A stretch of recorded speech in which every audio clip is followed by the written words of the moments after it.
And welcome back again, 8-4 Special Products. I have noticed though, some of you guys are watching these videos without subscribing or following. How dare you?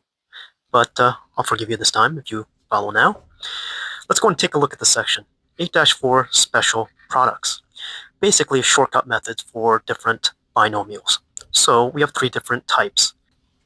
The first one is sum of squares. So we're really multiplying n plus 1 times n plus 1. That's what n plus 1 quantity squared means. Now you can use the regular FOIL or box method to go ahead and distribute this out. And as you can see, n times n is n squared, n times 1 is 1n, 1 times n is 1n again, and then 1 times 1 is 1. And you look at the two middle terms, they are like terms, and they combine to become n squared plus 2n plus 1. But there's a shortcut method. We can simply square the first term, square the second term, and then the middle term is always double the product of those two terms. So 1 times n, which is 1n, and double it, and you will get the exact same answer. So this rule also applies for difference of squares. So again, let's go ahead and FOIL this out, expand it.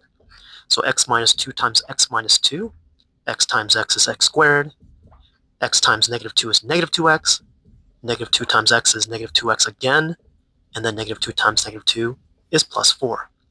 Again, the middle terms combine to make negative 4x, and let's try using the shortcut method again. We square the first term, that becomes x squared. We square the second term, negative 2 times negative 2 is positive 4, and then we double the product of the two terms. Negative 2 times x is negative 2x times 2 is negative 4x, and there is the shortcut method. Alright, slow down there, cowboy. Let's let the audience catch up. Alright, for this last one, it's a little different. It's actually easier because there's going to be less terms. This is called the product of a sum and difference.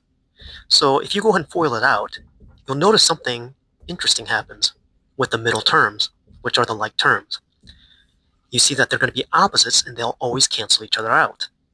Alright, so a plus 3 times a minus 3 ends up being a squared minus 9.